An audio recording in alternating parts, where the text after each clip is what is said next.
You are on the 50th floor of a Chicago skyscraper when the lights flicker and die, plunging the open-plan office into suffocating darkness. The faint hum of the HVAC system stuttering to silence as if the building itself has exhaled its last breath.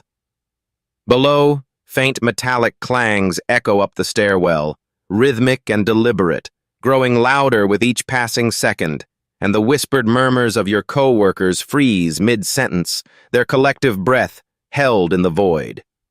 Someone stifles a sob, and the sound is swallowed whole by the oppressive stillness, your pulse thrumming in your ears as the first guttural moan drifts up from the depths, distorted and inhuman. You clutch the cold steel of the emergency flashlight in your trembling hand, its beam flickering weakly, casting jagged shadows that dance like specters on the walls, but the stairwell door looms ahead, its handle gleaming faint.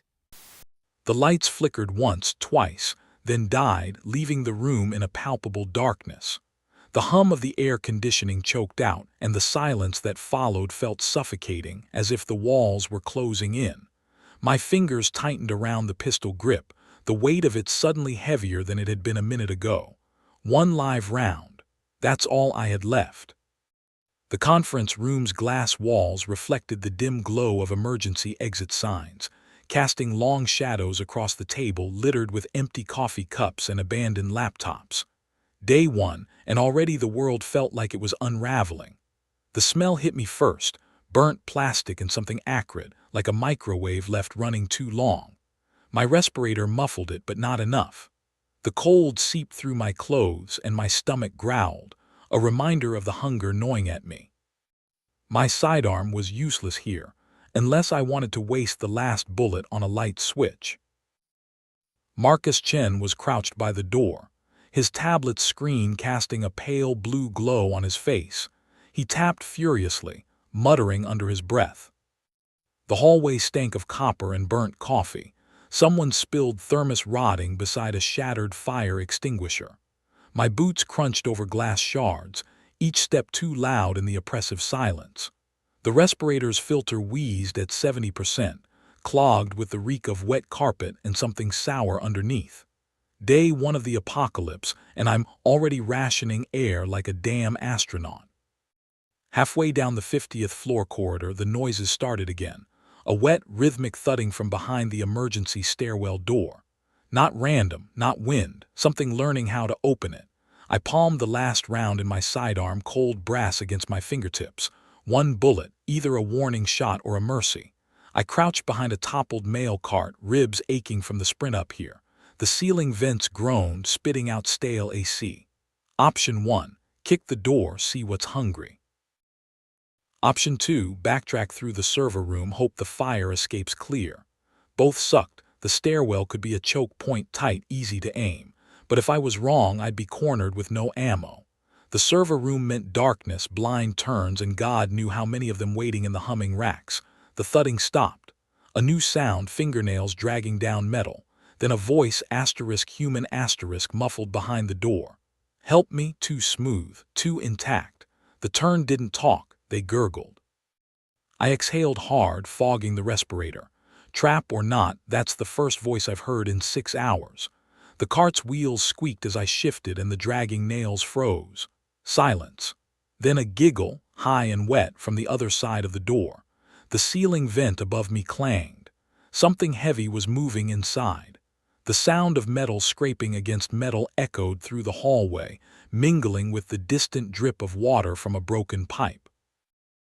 My stomach growled, a reminder of the hunger gnawing at me, but the cold air made my muscles tense, each fiber protesting the strain. I pressed my back against the cold metal of the mail cart, trying to flatten myself into the shadows. The vent above me groaned again, and a thin trail of dust sifted down, settling on my shoulder. The sound of the nails resumed, a steady, menacing rhythm. My fingers tightened around the grip of my sidearm, the cold metal biting into my skin. The giggle came again, this time closer, the sound of it sending a shiver down my spine. Not a trap, just a voice. But the voice was wrong. It was too clear, too human, and yet not. The turn didn't talk, they didn't laugh. They just gurgled, their voices drowned by the wet, rasping breaths that came from their ruined throats. The vent above me clanged once more, and a small, cold hand reached down, fingers curling and uncurling as if testing the air. My heart rate quickened, but I forced myself to stay still, to breathe shallowly through the respirator. The hand disappeared and the vent fell silent once more. I waited, the seconds dragging by like hours. The sound of the dripping water grew louder, each drop a tick of a clock counting down to something I couldn't name. The air was thick with the smell of decay, and my stomach churned, a mix of hunger and fear. The thudding at the door resumed, faster now, more urgent. The nails dragged down the metal, a harsh, grating sound that made my teeth ache. I shifted my position, trying to find a better angle, but every movement seemed to amplify the noise in the silence. "Help me." The voice was closer now, but it was different. It was distorted, as if coming from a different place, a different time. The giggle followed, a high, wet sound that sent a chill through my bones. The vent above me clanged again, and I knew I couldn't wait any longer. I took a deep breath, the respirator wheezing in protest, and pushed myself off the cart. The floor creaked under my weight and the nails on the door stopped. I raised my sidearm, the cold brass a comfort in my hand, and stepped forward, ready to face whatever was behind that door. The stairwell door groaned shut behind me, swallowing the last sliver of flickering emergency light. Darkness so thick I could taste it, metallic, stale, like licking a rusted pipe. My respirator hissed, its filter clogged with the reek of sweat and something worse, something wet and rotting. 50 floors down. One bullet left. And the only thing louder than the silence was the asterisk tap tap tap asterisk of my own boot against the step below, testing its existence. Don't think about the drop. Don't think about the things that don't need light to find you. I counted steps, asterisk 11 asterisk, before my knee buckled, pain spiderwebbing up my thigh. The railing was slick under my palm, sticky with something I refused to name. A sound echoed from above, a wet asterisk crunch asterisk like teeth meeting bone. Too close. I fumbled for the sidearm, grip slippery. One round, one mistake. Option 1, move faster, risk the leg giving out entirely. Option 2, slow and steady, let whatever's up there close the gap. I chose wrong, the next step wasn't there. My stomach lurched as my foot plunged through empty air, and I barely caught myself, ribs slamming into the railing. The respirator's strap snapped, clattering into the void. No sound of it hitting bottom. Great, just fucking great. The filter was at 70%, now it dangled by a thread, sucking in unfiltered air with every wheeze. The air grew colder, a chill seeping through my jacket. The only sounds were the dripping water somewhere below and the distant creak of metal. Each drop echoed like a drumbeat, a steady reminder of my isolation. A distant movement, a faint shuffle, sent a shiver down my spine. I could feel the cold seeping into my bones, my muscles tightening with each step. Then the humming started. Not a voice, not a growl, a asterisk tune asterisk, off-key and childlike, drifting from somewhere below. A nursery rhyme. My fingers went numb. That wasn't a zombie. Zombies don't sing. The respirator's last warning light blinked red, a harsh, unforgiving reminder of my dwindling resources. The cold seemed to intensify, the air growing heavier with each breath. The humming grew louder, mingling with the distant drip and the creaks of the old building. My vision blurred and I blinked, trying to focus on the next step. Day 1. I needed to keep moving, but the pain in my leg and the cold were making it harder. The stairwell seemed to stretch endlessly downward, a never-ending tunnel of despair. Each step was a battle, a test of will and endurance. The humming grew more distinct, the words almost clear now, a twisted lullaby in the darkness. Don't listen, just keep moving. But the tune was haunting, a reminder of a world long gone, a world where children sang and played without fear. I stumbled, my leg giving out, and I caught myself on the railing, the sticky residue sticking to my hand. The cold was relentless, seeping into my bones, making every movement a struggle. The humming stopped and the silence was deafening. The only sounds were my labored breathing and the distant drip. I forced myself to take another step, my muscles screaming in protest. The darkness was overwhelming, a physical presence that pressed against me, suffocating. Day 1. I had to keep going. I had to survive. But the cold, the pain, the haunting tune, it was all too much. I paused, leaning against the wall, trying to catch my breath. The respirator's filter flapped uselessly, a constant reminder of my vulnerability. Then from above, a faint whisper carried down the stairwell, almost inaudible over the drip and the creak. A word, a name, or maybe just a breath. I couldn't be sure, but it was enough to make me move. I took another step, my leg protesting, but I pushed through the pain. Day 1. The darkness was a living thing, a predator waiting in the shadows. I had to keep moving, keep going, no matter what. The cold, the pain, the fear, they were all part of the journey, but they couldn't stop me. I had to survive. I had to make it to the bottom. The stairwell reeked of burnt metal and decay, a pungent cocktail that clung to the back of my throat, making each breath a struggle. 45 floors down, and we were still climbing, each step a relentless grind against the ache in my knees. Emma was slumped against the railing, her breath ragged, a dark stain spreading through the fabric of her thigh. She'd taken a bite from one of those things, just a graze, she swore, but the wound was deep enough to make me question her optimism. Day 1, and already the cracks were showing. "Keep pressure on it," I muttered, crouching beside her. My respirator hissed with every breath, the filter down to 70%, and the air tasted stale, like it had been recycled too many times. Emma's face was pale, her lips pressed into a thin line as she nodded. I glanced at the stairwell below us, the distant echoes of shuffling feet making my skin crawl. We were sitting ducks here, but moving her, dragging her up another flight, felt like a death sentence. Her leg wasn't going to hold. "We can't stay here," she whispered, her voice trembling. "They're coming." "Yeah, no kidding," I snapped, then instantly regretted it. Dark humor wasn't going to fix this. I checked my sidearm, 1 round left. 1. Enough to take out a single threat, or if things got bad enough to make a different kind of choice. The weight of it felt heavier than it should. I weighed the options out loud, more for myself than for her. If we stay, we're trapped. No way out, no way down. If we move, you're slow, and I'm not carrying you up another 40 flights. Either way, we're screwed. Emma's hand gripped my arm, her fingers cold and clammy. "Just decide, please." Before I could, a metallic clang echoed from below, followed by a low, guttural growl. My stomach dropped. They were closer than I thought, maybe 10 floors down, maybe less. The sound of footsteps, too many to count, filled the stairwell, a relentless tide rising toward us.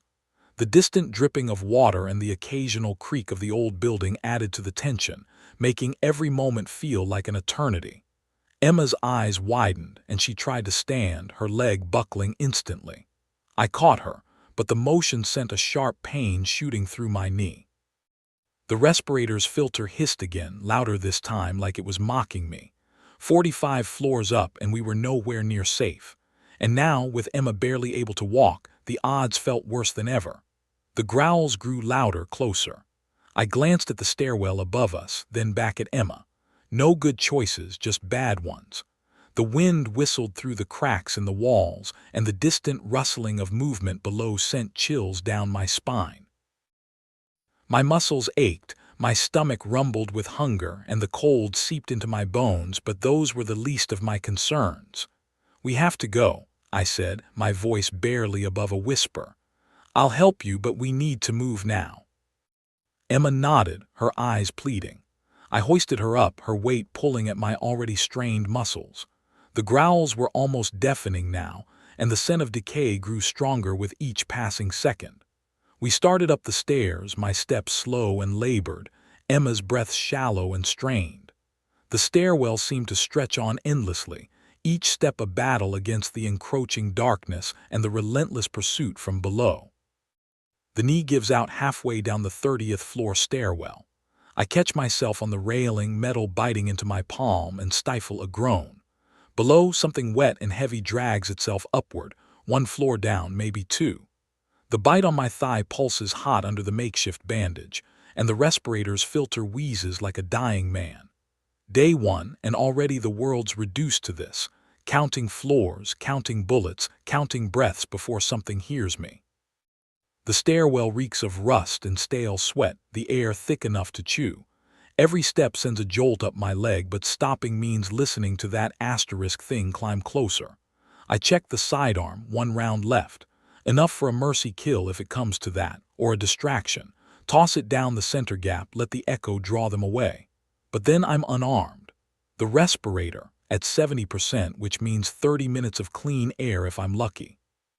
30 minutes to decide if I'd rather choke or bleed out. A door creaks open somewhere above, footsteps, too many, too fast, not human. I press into the shadow of the landing, ribs aching with each shallow breath. The dragging sound pauses, then a wet clicking inhale. It's sniffing the air. Fantastic. I've got the tactical advantage of being a sweating, bleeding buffet. I could bolt for the next floor, hope the knee holds, or wait it out, let them pass. But the respirator's filter won't last, and the thigh wound's starting to smell suspiciously like spoiled meat. My options are shit and shittier. I ease the sidearm's hammer back. 1 bullet, 1 shot to make noise or make it count. The fluorescents flicker, casting shadows that dance and twist. The emergency lights kick in, bathing the stairwell in hellish red. The groan above turns into a chorus. They've seen me. And the door to the 29th floor is locked. The sound of the dragging grows louder, mingling with the dripping water and the distant rustle of movement. The cold seeps into my bones, making my muscles tighten and my fingers ache. The pain in my thigh throbs in time with the dripping, a relentless beat that seems to echo through the entire building. The respirator's filter whines, a constant reminder of my dwindling air supply. I press my back against the cold concrete, feeling the chill seep through my clothes. The footsteps above grow closer, a cacophony of shuffling and wet, ragged breathing. My stomach twists with hunger, a dull, persistent ache that adds to the misery. I try to focus, to think through the pain and the fear. The lock on the 29th floor door is solid, no way to break it without making noise. The thing above is getting closer, and I can almost feel its presence, a malevolent shadow in the red light. The air grows thicker, the smell of rust and sweat and something rotten overwhelming my senses. The dragging sound pauses again, and for a moment the only sound is the dripping water and the faint whisper of the wind outside. Then, a low, wet snarl. My heart rate quickens, but I force myself to stay still, to breathe as quietly as I can. The respirator's filter wheezes, a constant, maddening reminder of my vulnerability. I can't stay here. I have to move. But the thought of facing whatever is above, or trying to force the locked door, fills me with dread. The pain in my leg is a constant, throbbing reminder of my limitations. The cold seeps deeper, making my fingers and toes numb, and the hunger gnaws at my resolve. The footsteps above grow louder, and I can hear the wet, rasping breaths. The thing is right above me, and I know it's only a matter of time before it finds me. I grip the sidearm tighter, feeling the cold metal against my sweat-soaked palm. 1 bullet, 1 chance. The door above creaks open, and the chorus of wet, clicking inhales grows louder. I close my eyes, taking a deep, ragged breath. The respirator's filter wheezes, and the cold seeps into my bones. The world narrows to the sound of my own breath, the pain in my leg, and the relentless, approaching threat above. I have to make a choice. But whatever I decide, the next few minutes will determine my fate. The knee buckles on the next step, sending me crashing against the railing. The impact jolts through my thigh wound, hot, wet, and wrong asterisk. 20 floors down, and the stairwell still reeks of industrial cleaner, masking a sour, underlying scent like meat left in a broken fridge. My respirator wheezes, its filter clogged with concrete dust and my own ragged breaths. The emergency lights flicker. Somewhere below, something heavy drags itself upward. Slow, relentless. Elevator or stairs. The numbers don't lie. 18 more flights with a leg that's turning into a liability. The elevator's a gamble, but the stairwell's a death march. I limp toward the lobby doors, glass shattered from someone's earlier panic. The elevator panel glows green, power still on. Miraculous, considering the world's gone to shit by day 1 asterisk. I jam the button. The machinery groans to life. The bite on my thigh pulses, the bandage soaked through. Not a good sign. The elevator dings, cheerful as a convenience store clerk, and the doors slide open, empty. No blood, no corpses, just stale air and the faint hum of electricity. I step in, sidearm drawn, one round left. The doors start to close, then stop. A hand slams between them, gray fingers curling around the edge. The thing outside snarls, its jaw unhinged, eyes milky with ruptured capillaries. I kick at its wrist. Bone cracks, the doors seal, the elevator drops, too fast. The floor numbers blur, 18, 17, 16, then the lights cut out. We lurch to a stop between floors. The emergency battery kicks in, casting everything in dim red. The panel flashes error 42, of course. The universe loves its jokes. I slump against the wall, thigh screaming. The respirator's filter hits 60%, the air's getting thicker. And from the shaft above, something scrapes metal, slowly, deliberately, counting down the seconds until it drops in. The scraping grows louder, a metallic groan that echoes through the cramped space. My leg throbs with each heartbeat, a relentless drumbeat of pain. The air inside the elevator is stagnant, heavy with the scent of my sweat and the metallic tang of blood. The respirator's whine is a constant reminder of my vulnerability. Somewhere, a distant drip echoes through the building, a steady, maddening rhythm. The walls seem to close in, the red light casting long, distorted shadows. The scraping above continues, a deliberate, unhurried sound that sends a wave of dread through me. I press my back against the cold metal wall, trying to steady my breathing. The sidearm in my hand feels heavy, useless. A low growl rumbles from above, a prelude to the inevitable. My leg twitches, muscles spasming with the effort to stay still. The respirator's filter is nearly useless now, the air thick and hard to draw. The scraping stops. Silence. Then a heavy thud. Something lands on the roof of the elevator, the impact resonating through the floor. The metal above me creaks, protesting the weight. I can almost feel the thing's breath, hot and rancid, through the thin metal. The world narrows to the red glow and the sound of my own heartbeat. The thing above shifts and the metal groans again.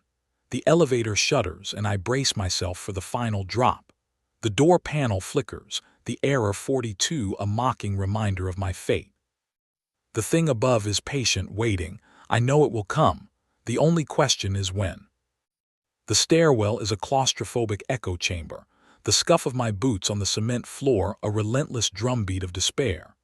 Day 1, and already the weight of the world feels like an anchor dragging me down.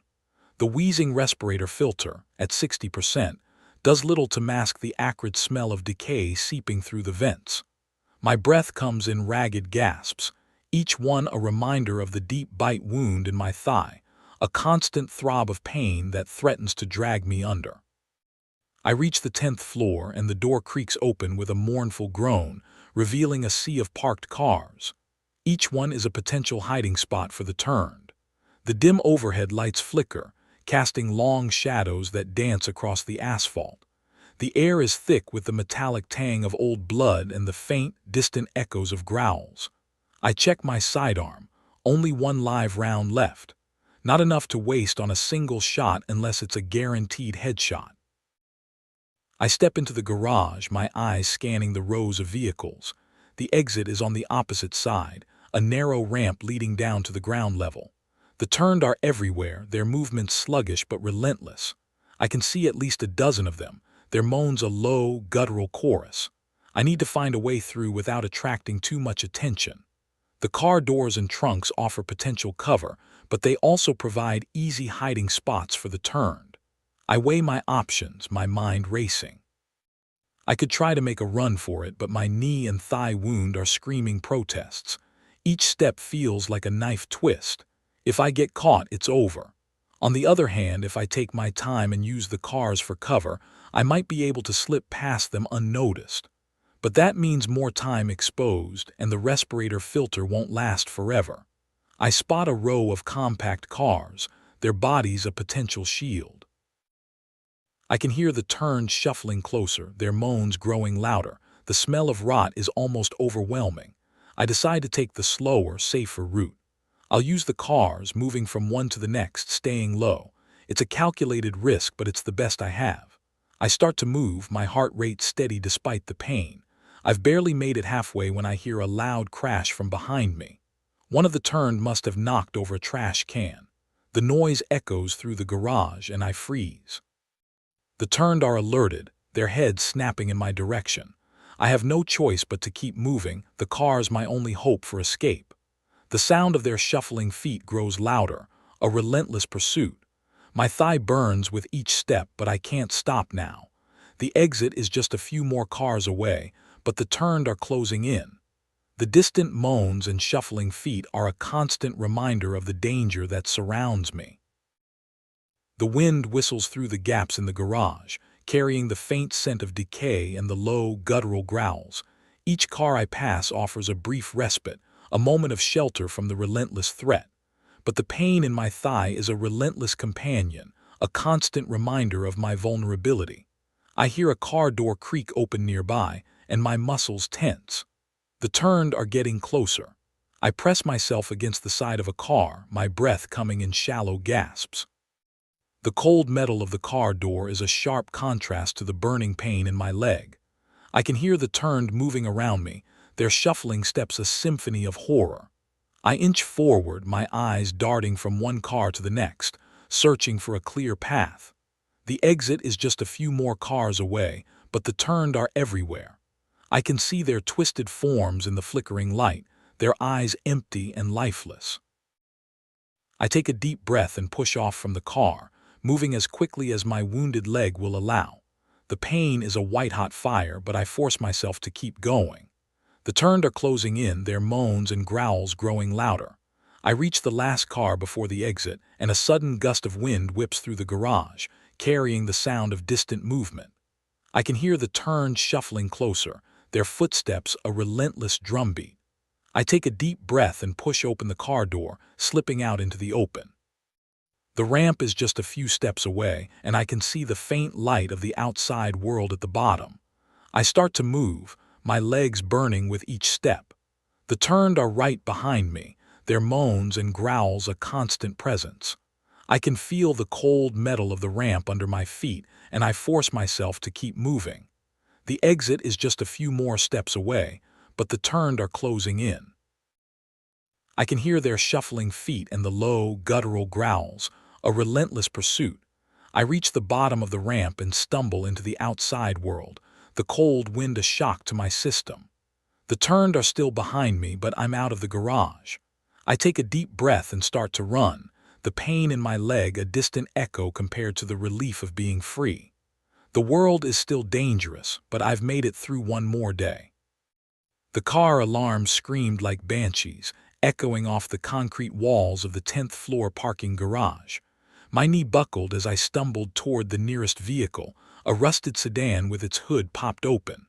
The sound was unbearable, a relentless, piercing wail that clawed at my skull. I could already hear the low groans rising from below, the shuffle of feet on asphalt. The horde was coming. Day one, and I was already cornered. My thigh throbbed where that thing had bitten me, the wound hot and angry under my torn jeans. I had one bullet left. One, and a respirator that wheezed like an asthmatic accordion. The alarms were a death sentence. I crouched beside the sedan, my fingers trembling as I searched for the hood latch. The smell hit me first, rotten eggs and burnt rubber, the acrid stench of decay that clung to everything. My respirator's filter was at 60%, and every breath felt like sucking air through a wet sock. I found the latch and yanked it open. The hood slammed down with a metallic clang that made my teeth ache. Great. Just announce my location louder, why don't you? I muttered under my breath. The alarms were still blaring, and I counted at least 6 cars within a 20-foot radius. Each one a potential trigger for the horde. I had to silence them. Fast. But moving meant noise, and noise meant attracting more of them. My thigh burned as I shuffled to the next car, my boots scraping against the cold, unforgiving concrete. The wound was deep, the bite mark a jagged mess. I couldn't afford to think about infection right now. I focused on the task, disable the alarms, find a way out. The second car was a sleek SUV, its alarm blaring like a siren. I smashed the driver's side window with the butt of my gun, the glass shattering into 1,000 glittering shards. The alarm stopped. 1 down, 5 to go. But the groans were louder now, closer.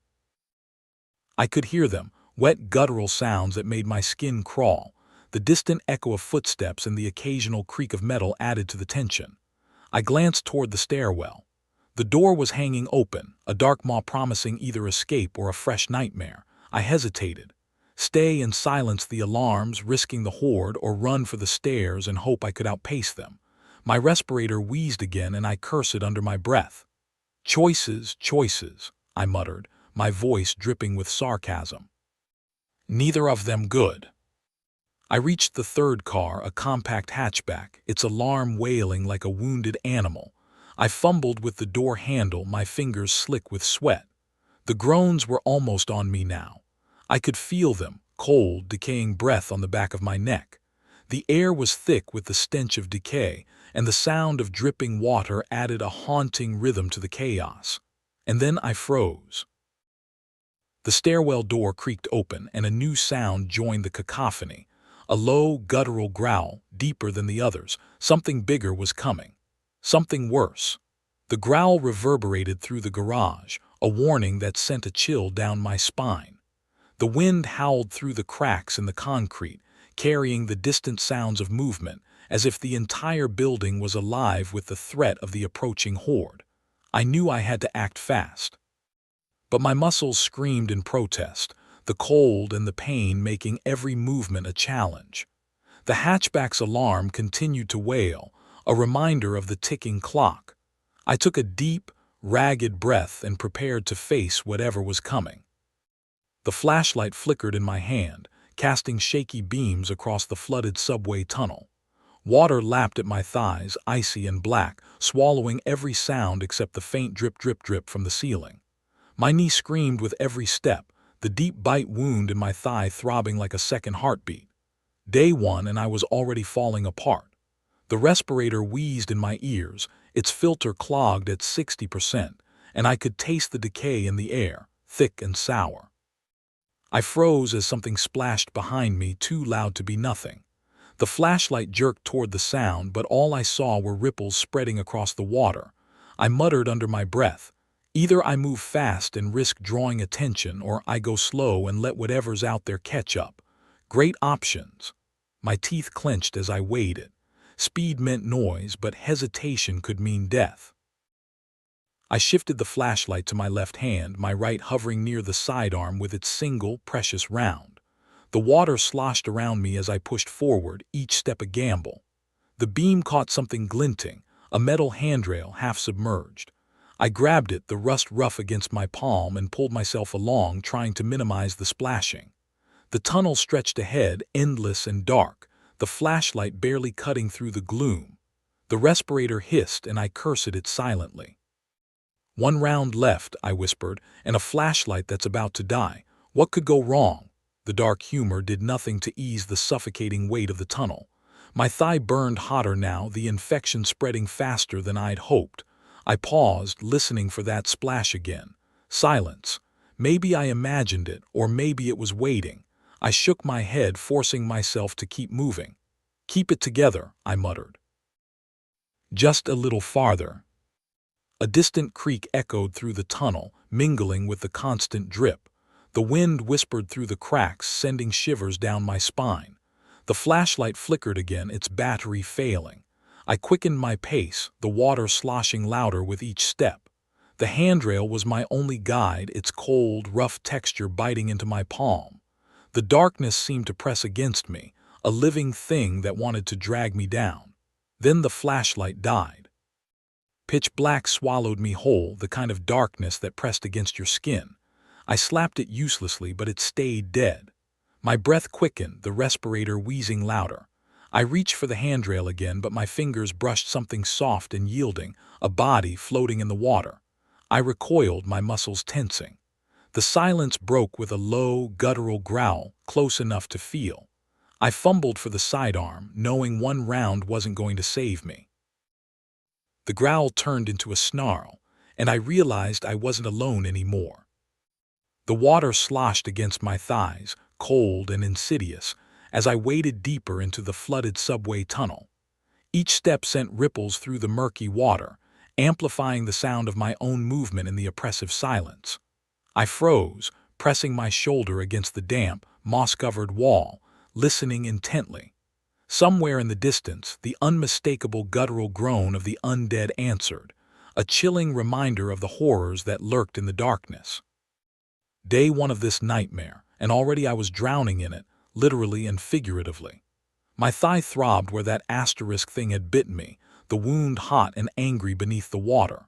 The respirator wheezed in my ears, its filter struggling at 60%, and the stench of decay clung to the air like a shroud. I couldn't stop moving, but every step felt like broadcasting my location to every corpse in the tunnel. I glanced down at the murky water, its surface rippling with my every shift. My sidearm was useless. One round left, one. I could try to silence the splashing, move slower, but that meant more time exposed. The tunnel stretched ahead, maybe 50 meters to the next platform, but every inch felt like a minefield. My knee screamed with every step, and the deep gash in my thigh burned like someone had poured acid into it. I could feel the infection creeping in, a feverish itch spreading beneath my skin. The water wasn't helping. It was probably crawling with bacteria, but what choice did I have? Dry land was a death sentence. I weighed my options out loud, whispering to myself like a lunatic. Slow and quiet or fast and loud, either way I'm probably dead. A dark chuckle escaped me. Gallows humor day one special. I decided on slow, each step deliberate, lifting my legs like I was marching through molasses. The water resisted, clinging to me, but the splashes lessened. My respirator hissed louder with the effort, and I swear it sounded like a damn foghorn. I could hear them now, more groans, closer this time. Something splashed behind me and I didn't dare look. Keep moving, just keep moving. Then a new sound, metal scraping against metal. I froze again, my heart sinking. Ahead, a figure emerged from the shadows, its movements jerky and unnatural. Another one and another. They were blocking the way to the platform. My thigh pulsed with pain and I felt a trickle of warmth, blood, mixing with the filthy water. The respirator wheezed louder and I realized I was trapped. Slow or fast, quiet or loud, didn't matter now. They were everywhere, and my one bullet wasn't going to save me. The cold water seemed to seep into my bones, making each movement a struggle. The distant groans grew louder, mingling with the dripping water and the occasional rustle of movement. I knew I had to make a decision, but every option felt like a death sentence. The tunnel's walls seemed to close in around me, and the darkness pressed in from all sides. The water's cold bite gnawed at my thighs, but the heat radiating from the wound beneath was a relentless, burning torment. I leaned against the subway tunnel wall, my knee screaming with every shift of weight. The faint groans of the undead echoed somewhere behind me, bouncing off the concrete like a sick symphony. Car alarms blared in the distance, sharp and relentless, grating against my already frayed nerves.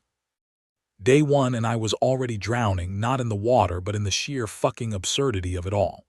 I checked the respirator strapped to my face, its wheezing filter at 60%. One round left in the sidearm. One, I wasn't sure if I should laugh or cry. The rooftop garden was supposed to be safe. A haven. The residents had seemed peaceful, too peaceful. I'd seen them earlier, tending to their plants, smiling like they hadn't noticed the world was ending. Now standing knee-deep in this flooded tomb, I wondered what they were hiding. My thigh throbbed, the wound hot and angry beneath the water. I could feel the infection spreading, a slow burn creeping up my leg. The smell of decay clung to the air, thick and suffocating. I had to move, but where? Ahead, the tunnel curved, and I spotted a rusted maintenance ladder bolted to the wall. Climbing it with one good leg and a sidearm with a single bullet seemed like a joke, but staying here was suicide. I weighed my options out loud, my voice hoarse and barely audible over the water's slosh.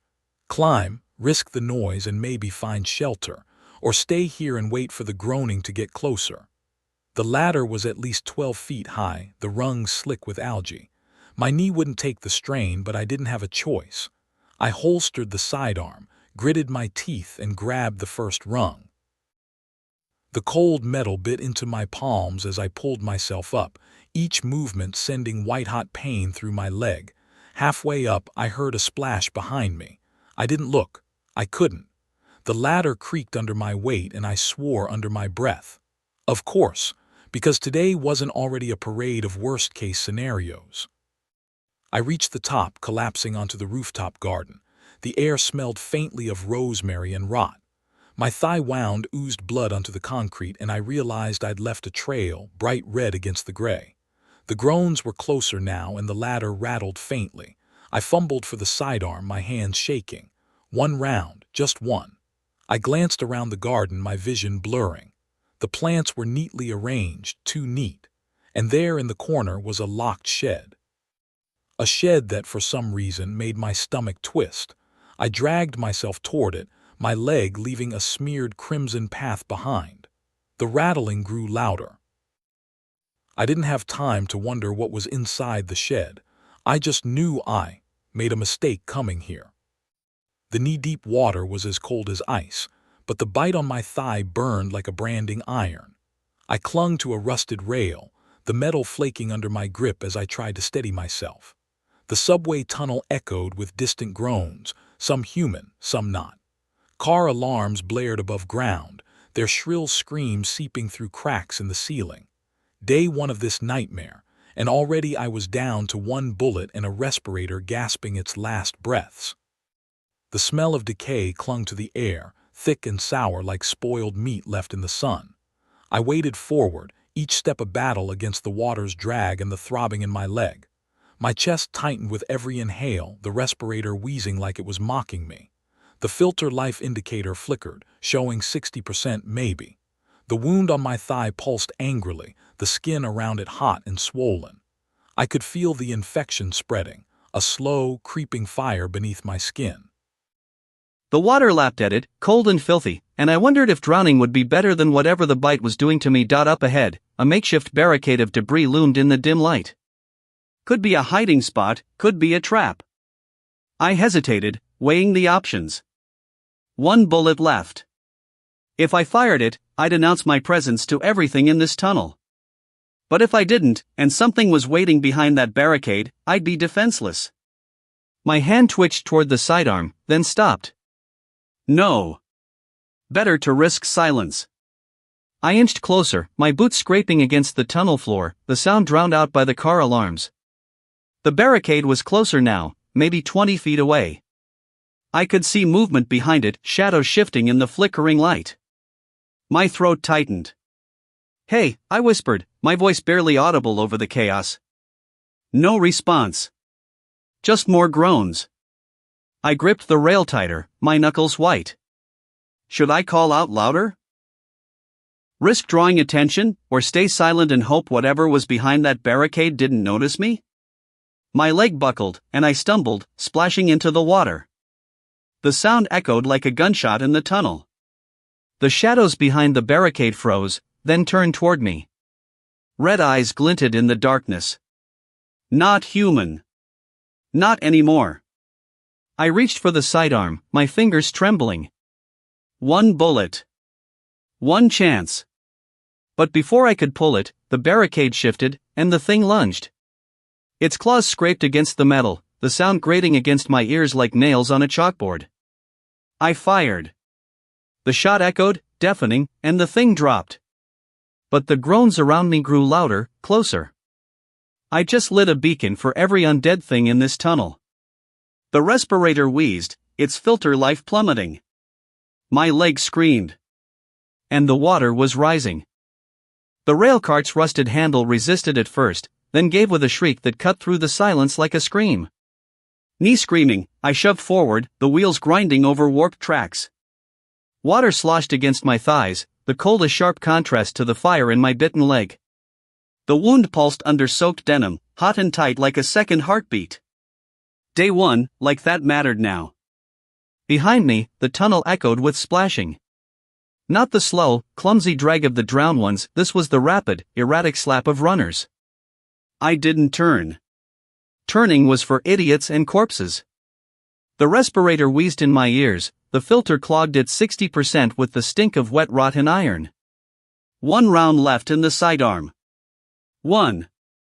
The math was simple, save it for when the cart stalled or use it now to slow them down. The cart lurched, and my bad knee buckled. I caught myself on the edge, rust biting into my palms. The runners closed in 20 yards? 15? Distance blurred in the tunnel's swallowing dark. I could taste blood in my mouth, metallic and warm.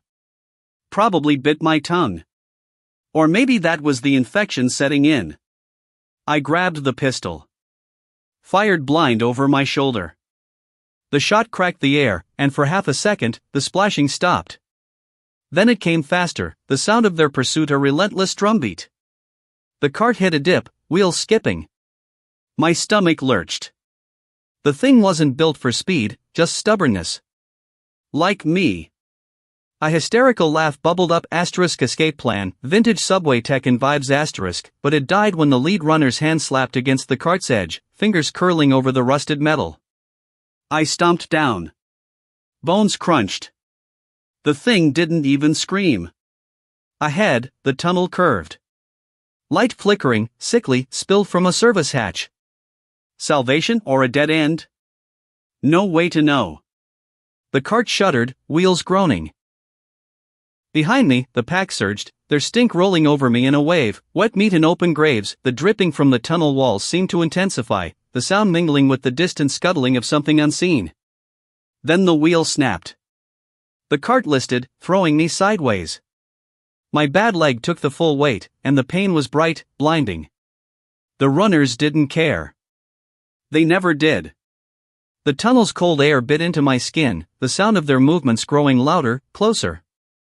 The cart's wheel screeched in protest, the metal groaning as if it, too, knew the end was near. The runners' ragged breaths and the sound of their shuffling feet filled the air, a chorus of the damned closing in. The cart came to a halt, and I knew I couldn't stay. The runners were almost upon me, their presence a suffocating presence. I forced myself to move, pushing through the pain, the cold, and the fear. The service hatch loomed ahead, a flickering promise of light and the unknown. I reached for it, my fingers trembling, the sound of dripping water and distant movement a constant reminder that I was not alone in this darkness. The water sloshes against my thigh, hot and filthy, like the city itself is bleeding into the wound. Day 1, and already the world's a rotting carcass. The runner's splashes echo closer, maybe 20 seconds out, tops. The pharmacy's shattered display window juts from the water like broken teeth. Inside, shelves tilt, half submerged, pill bottles bobbing like buoys in a chemical sea. The smell hits first, rubbing alcohol and spoiled milk, undercut with something meaty. Could be a corpse. Could be lunch meat. Who the hell knows anymore? I wade forward, knee screaming, water dragging at my boots. The respirator wheezes, its filter clogged with sweat and panic. 1 bullet left. 1. The math is simple, use it on a runner, or save it for when the infection wins. Dark joke, I'm already budgeting my suicide. The nearest shelf's picked clean, but a glint catches my eye, a single vial of antibiotics, bobbing near a floating arm. The arm isn't attached to anything. I lunge, fingers brushing the vial just as the first runner crashes through the window. Its jaws unhinged, teeth clicking like a broken typewriter. I fumble the vial, catch it, and the thing's on me, nails raking my shoulder. I shove it back with a grunt, but the water slows me, drags me down like quicksand. The second runner's right behind it, a blur of matted hair and milky eyes. Option 1, shoot. Waste the bullet, maybe drop one, but the noise'll bring every corpse in a 5-block radius. Option 2, knife. Except my knife's buried in some other bastard's skull 3 blocks back. Option 3, run. With this leg? Hilarious. I kick the first runner in the chest, by myself half a second. The vial's in my pocket now, a tiny victory. The second runner lunges, and I sidestep, or try to. My knee buckles. I go under, mouth full of rancid water, the world reduced to bubbles and thrashing limbs. I surface gasping, just in time to see the first runner's teeth sink into my forearm, the pains bright, electric. I don't scream. Just think, well, that's fucking irreversible, the vial's still in my pocket. Small mercies. Then the third runner crashes through the window, and the math gets even simpler. The water is a biting cold that seeps through my clothes, but the burn in my thigh is a white-hot agony, as if I'd been dipped in acid. The bite. The fucking bite. I can't stop thinking about it, even as the runner's splashes grow louder behind me. They're close, 20 feet, maybe less. My sidearm has one round left. 1. The respirator wheezes like it's mocking me, the filter clogged with whatever toxic crap is floating in this flooded subway tunnel. Day 1. It's only day 1, and I'm already deciding who lives or dies. Marco's ahead, slumped against a crumbling pharmacy shelf, pill bottles bobbing around him like tiny buoys. His chest heaves, blood seeping through his shirt. He's not gonna make it. I know it. He knows it. But his eyes, those damn eyes, beg me to try. The runners are closing in, their guttural snarls echoing off the tunnel walls. I glance at Marco, then at the path ahead. The water is waist deep, but there's a side corridor, maybe 50 feet away. If I sprint, I might make it. If I stay, Marco dies, and I'm probably next. 1 bullet, I mutter, clutching the gun. 1 shot to clear a path or 1 mercy kill. My knee throbs, my thigh screams, and my chest tightens like a vice with every ragged breath.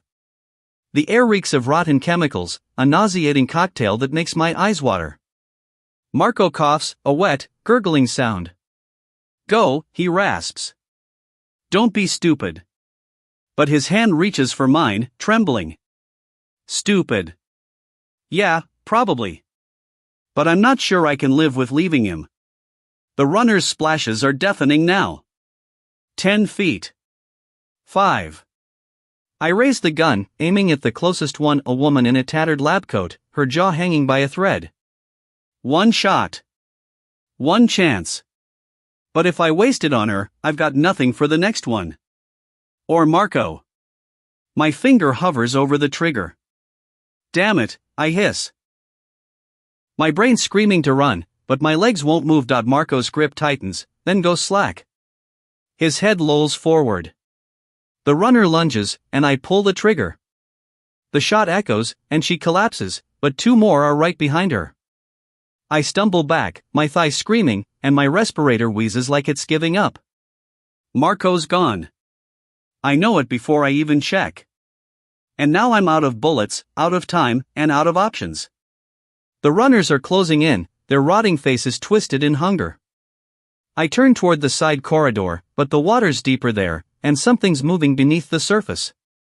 Something big. The distant dripping of water from the ceiling mingles with the runner's shuffling steps, creating a relentless rhythm that grates on my nerves.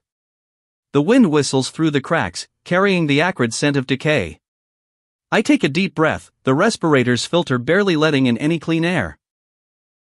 My muscles protest with every movement, and the cold seeps deeper into my bones. The side corridor looms ahead, ominous and dark, the unknown a new terror. Great. Just great. The water is cold, but my thigh burns as if someone is holding a lighter to the bite wound. The skin is hot and swollen beneath my soaked jeans. Marco is slumped against the pharmacy shelf, his shirt dark with blood, his breathing shallow. The stench of decay and chemicals burns my nose, mingling with the acrid tang of waterlogged medication floating around us. Car alarms scream above ground, their echoes bouncing through the flooded subway tunnel like a deranged symphony. And then there's the splashing, urgent, rapid, closing in. Runners. Of course, it's runners. Day 1, and the universe is already laughing at me. I glance at Marco. His eyes are glassy, unfocused. You're not gonna make it, I say, the words bitter on my tongue. He doesn't argue. Smart guy.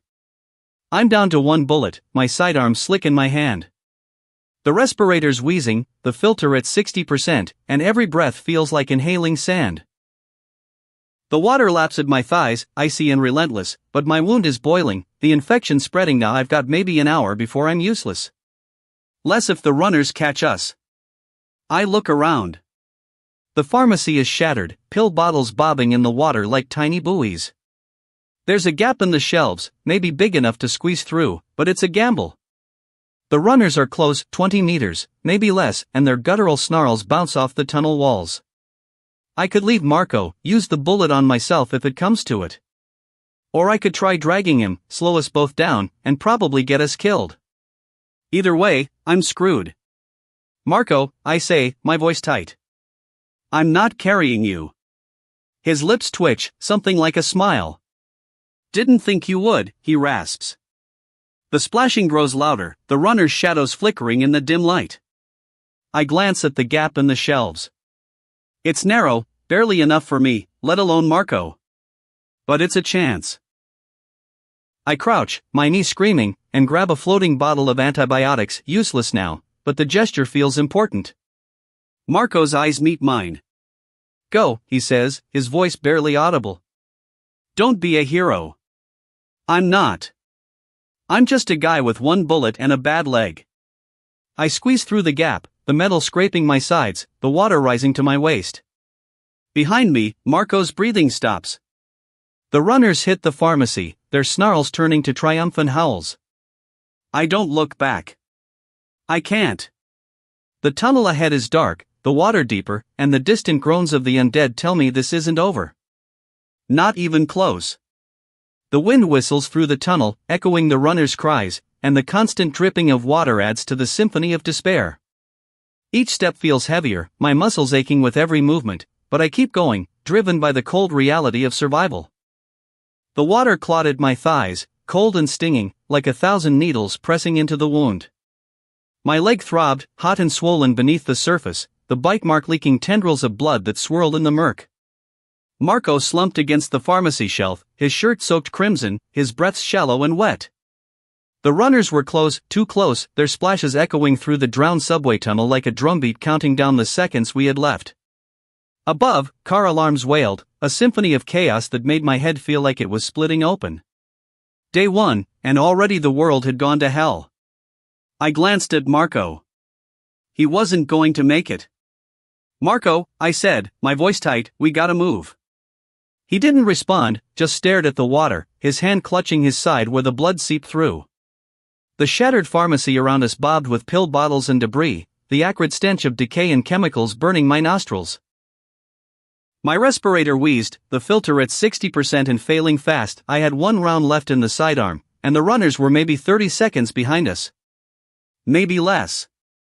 We can't stay here, I muttered, more to myself than to him. The trade-off was clear, leave Marco and run, or stay and die. But the thought of leaving him felt like a knife twisting in my gut. He'd saved my life back at the pier, taken the bite meant for me. I owed him. But the ferry, the last ferry, was close. I could see the floodlights in the distance, hear the faint hum of its engines. If we didn't make it, we were dead. And if I stayed here debating, we were dead anyway. Marco, I said again, sharper this time. He looked up, his eyes glassy. I'm not gonna make it, he slurred, his voice barely audible over the alarms. Go. I hesitated, my chest tightening. The splashing grew louder, the runners almost on us. I clenched my fists, the cold water lapping at my waist. Damn it, I hissed, grabbing his arm, I'm not leaving you. He shook his head weakly, but I hauled him up, his weight dragging me down. The wound in my thigh screamed, the infection spreading like fire. We stumbled forward, the water slowing us, the runners closing in. We made it maybe 10 feet before Marco collapsed, pulling me down with him. The water rushed over my face, bitter and metallic. I surfaced, gasping, and saw them, 3 of them, eyes black, mouths twisted in silent snarls. Marco looked at me, his face pale, and nodded. Go, he whispered again. This time, I listened. I turned and ran, the water churning around me, my legs screaming with every step. The ferry was so close, less than 100 yards. But the runners were faster. And Marco. Marco was gone. As I reached the pier, I glanced back. The runners were on him, tearing into him like wolves. His screams echoed through the tunnel, blending with the car alarms. I kept running, my chest burning, my leg threatening to give out. The ferry was there, just ahead. But the gunshots, sharp and sudden, stopped me cold. The ferry's engines roared to life, and I realized, with a sinking feeling, that I wasn't the only one trying to make it out alive. And there wasn't room for everyone. The water's cold, seeping through my clothes and chilling my bones, but my leg burns like it's been set on fire.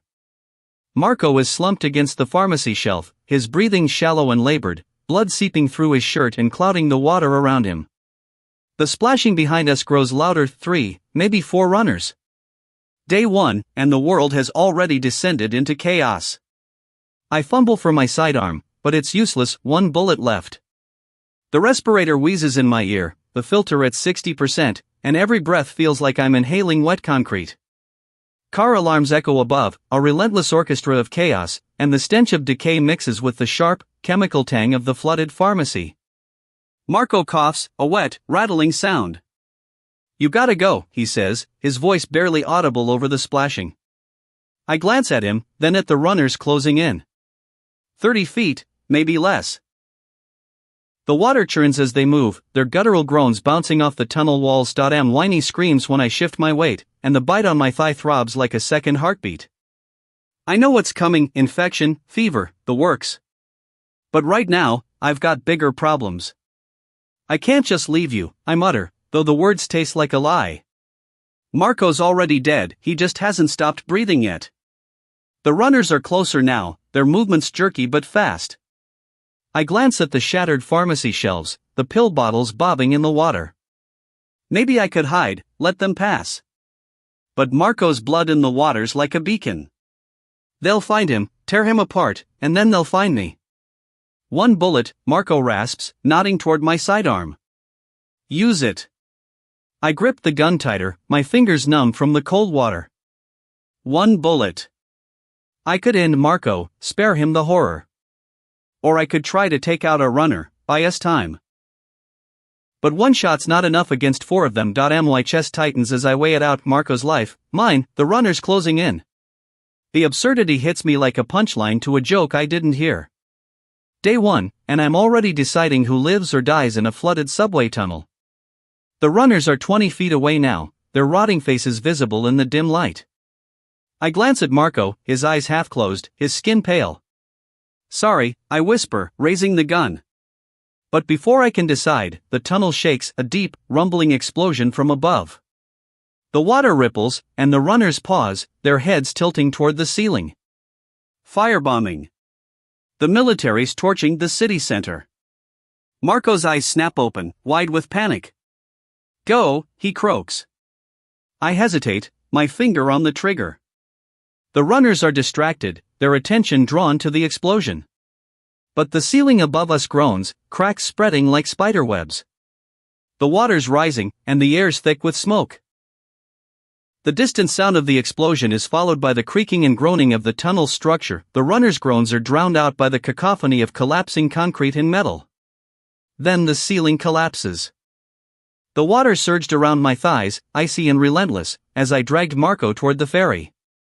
His coughs were wet, hacking things that made my own chest ache in sympathy. The runners were close, too close, their splashing rhythmic and unrelenting. The ferry loomed ahead, its engine groaning like a dying beast. 20 feet. Just 20 feet. My knee screamed with every step, the bite on my thigh a hot, swollen reminder of how screwed I was. The stench of decay clung to the air, mingling with the acrid tang of spilled chemicals from the submerged pharmacy. Day 1, and already the world felt like a rotting corpse. "Marco, you better not die on me," I hissed, though I wasn't sure he could hear me over the car alarms echoing above. His head lolled against my shoulder, his breathing shallow. I glanced back. 3 runners, maybe 4, closing the distance. Their faces were twisted masks of hunger, their movements jerky but fast. Too fast. The ferry's ramp was down, but it was steep, slick with algae and blood. I had 1 round left in my sidearm.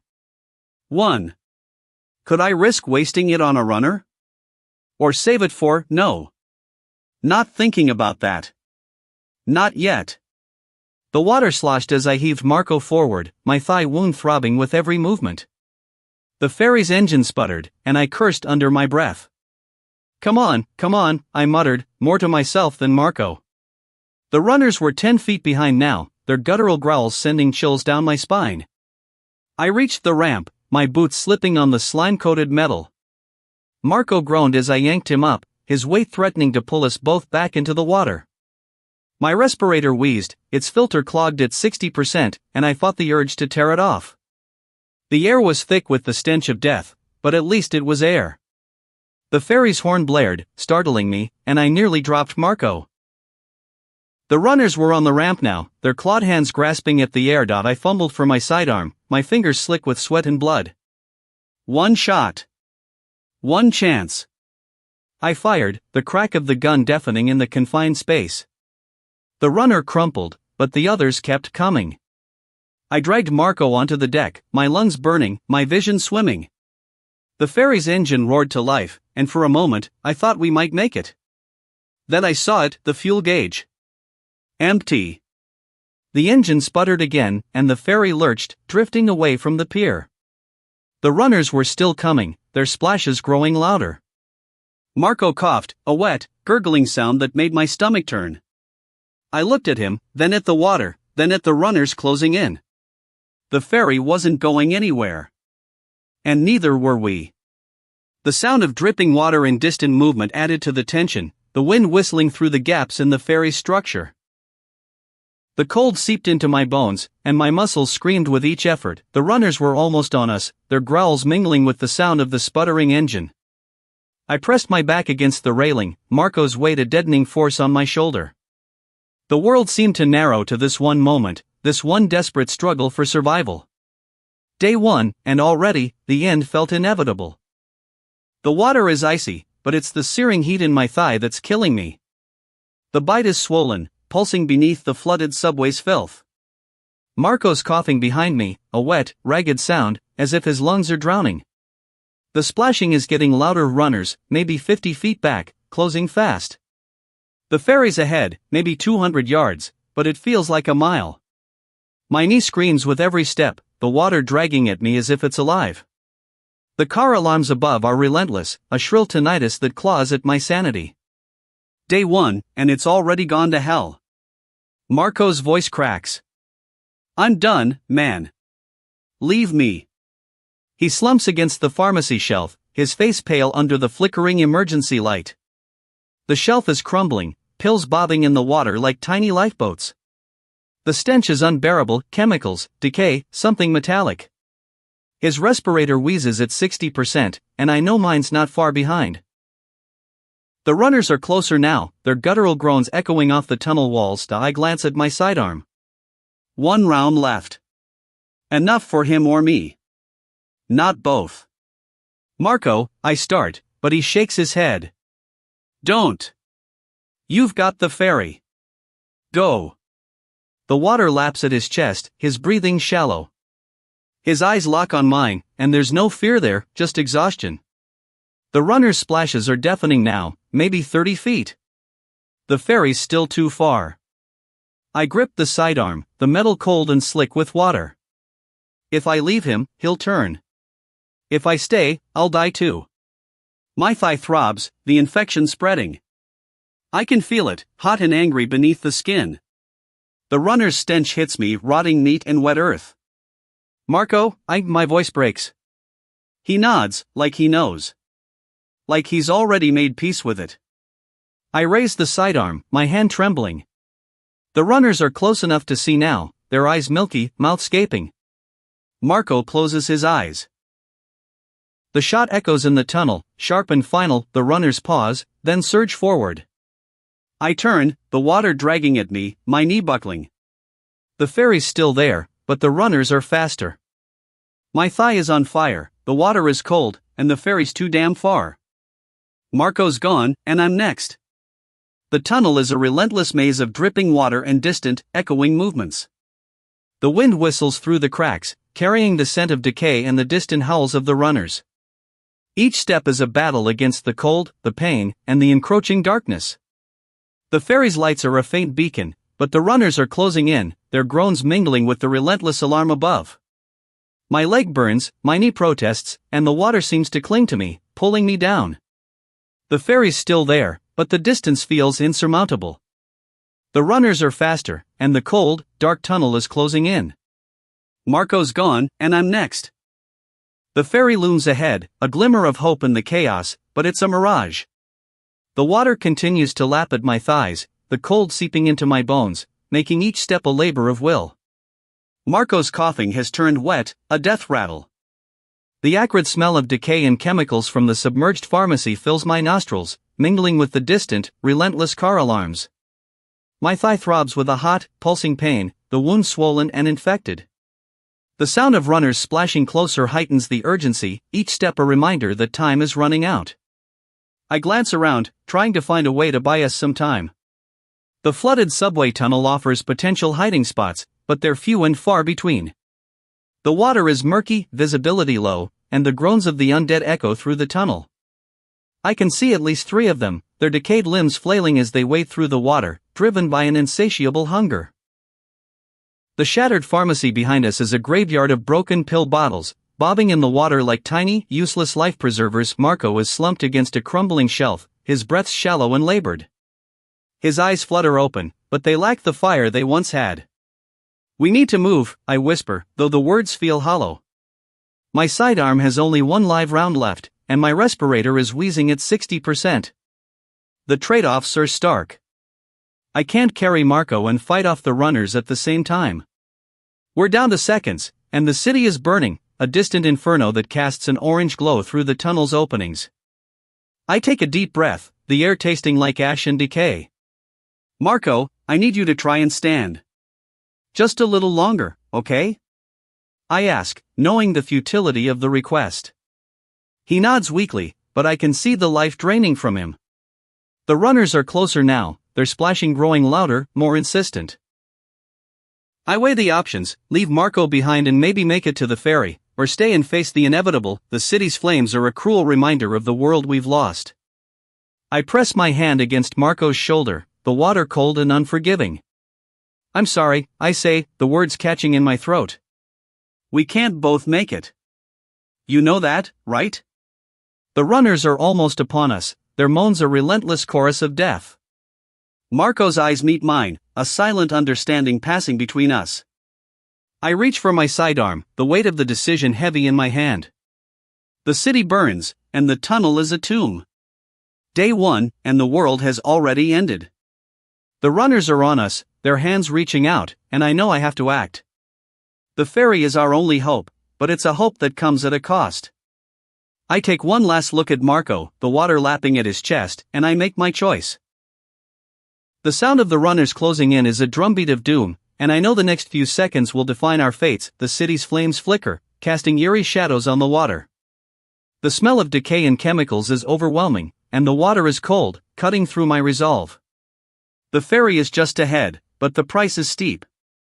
The water sloshes against my thighs, hot where Marco's blood leaks into it, cold where the flood seeps into my boots. Day 1, and already the world's a cruel, twisted joke. The ferry's ramp groans ahead, half submerged, its deck a shadowy maze of abandoned cars and something far worse, movement. Not the slow, stupid shambling of the bitten, but the twitchy, deliberate kind. Runners. Of course. Because knee-deep in corpse soup with 1 bullet left and a respirator wheezing like a dying accordion wasn't enough. Marco coughs, a wet, gurgling sound. His fingers clutch at my sleeve, slick with river filth and his own ruin. "Go," he rasps. The word costs him. His pupils are blown, veins black under his skin. The bite on his thigh pulses angry red, swollen tight as an overripe plum. I could drag him. Maybe. The ferry's 30 feet away, but the splashing behind us, closer now, maybe 20 seconds out. The respirator's filter ticks down to 59%. Useless number, useless everything. I weigh it out loud because silence is worse. If I leave you, they stop to eat. Buy me time. Marco's laugh is a broken thing. If you stay, we both die slower. The math is ugly but clear. The ferry's engine thrums, a vibration through the water. Could be salvation. Could be a metal coffin. A car alarm shrieks above us, the sound drilling into my skull. The pharmacy's chemicals sting my nostrils, rotting pills, bleach, something sweet underneath. Poison or painkillers? Doesn't matter now. I wrench free. Marco doesn't fight it. His head lolls back against the shelf, eyes already glazing. Tell my wife, he starts. I don't let him finish. The first runner hits the water behind us with a splash. I turn, sidearm up. One round. One chance. The ferry's deck creaks, the sound of wood groaning under unseen weight. Movement again, not just runners. Something bigger. Something waiting. The shot echoes, a sharp crack that reverberates through the still air of the runner drops, its body thrashing in the water. The others pause, their eyes darting around. For a second, it's quiet. Then the deck above me groans. A shadow peels away from the ferry's cabin. Not running. Not stumbling. Watching. The wind whispers through the broken windows, carrying the faint sound of distant movement. The cold seeps deeper into my bones, my muscles aching with the effort of holding my position. The water around my legs grows colder, the chill creeping up my thighs. The ferry's ramp groans again, a mournful sound that seems to echo the weight of my decision. Marco was the easy choice. This won't be. The water crept higher, each icy inch a searing sting against the wound on my thigh. Marco's wet coughs echoed off the subway walls, a relentless rhythm I couldn't ignore. Day 1. 12 hours ago, this was just another Tuesday. Now, the tunnel reeked of rotting pharmacy stock and something fouler, decay, wet and heavy, clinging to the back of my throat. The respirator wheezed, its filter clogged at 60%, and I could barely hear Marco's rasp over the distant groans and the splashing. Runners. Close. I leaned against the crumbling pharmacy shelf, my knee protesting with each shift in weight. The ferry loomed ahead, maybe 50 meters, but it might as well have been a mile. The water was waist-high now, dragging at every step, and the pill bottles bobbed around me like some sick parody of a bathtub toy. Marco's head lolled against the shelf, his face pale under the dim emergency light. His chest hitched with each wet cough, and his legs were useless, submerged and unmoving. Marco, I whispered, crouching low, though it sent a spike of pain through my thigh. The bite wound was hot, swollen beneath the water, and I could feel the infection spreading, my body turning against me. We've got to move. Runners are behind us. He blinked at me, his eyes glassy. Go, he croaked. Leave me. The splashing grew louder, rhythmic and deliberate. Runners didn't stumble like the others, they moved with purpose. I glanced at Marco, then at the ferry. One live round left in the sidearm. I could try to carry him, but the wound in my thigh throbbed with every thought of movement. Even if I could drag him, the runners would be on us before we made it 10 feet. I can't just leave you, I said, but the words felt hollow. Marco coughed again, a wet, gurgling sound that made my stomach twist. You're not, he said, his voice barely audible, you're saving yourself. The splashing was closer now, maybe 20 meters back. I could hear their ragged breathing, smell the rot clinging to them. My chest tightened, the respirator struggling to keep up. I looked at Marco, his face pale and resigned, then at the ferry. One choice. One chance. I stood, my thigh screaming in protest, and took a step toward the ferry. Then another. The splashing behind me quickened, and I didn't look back. The sound of Marco's coughs mingled with the distant groans, creating a cacophony of despair. But halfway to the ferry, I realized something worse than the runners. The water was rising. Fast. The ferry's ramp was already submerged, and the current was pulling at my legs. I wasn't sure I'd make it even if I ran. And Marco's wet cough still echoed in my head, louder than the splashing, louder than the groans. The water's up to my waist now, thick with the reek of rotting pills and something worse, chemicals eating through the subway's guts. Marco's coughing turns into a wet gurgle, his head lolling against the pharmacy shelf. The runner's splashes echo closer, maybe 20 yards back. Day 1, and the world's already a fucking joke. I fumble for the respirator, wheezing at 60% and the last round in my sidearm. The ferry's right there, maybe 50 feet through the flood, but Marco's dead weight. His thigh wounds blackening, veins spiderwebbing up his hip. My own bite burns like a lit cigarette pressed into muscle. We gotta move, I rasp.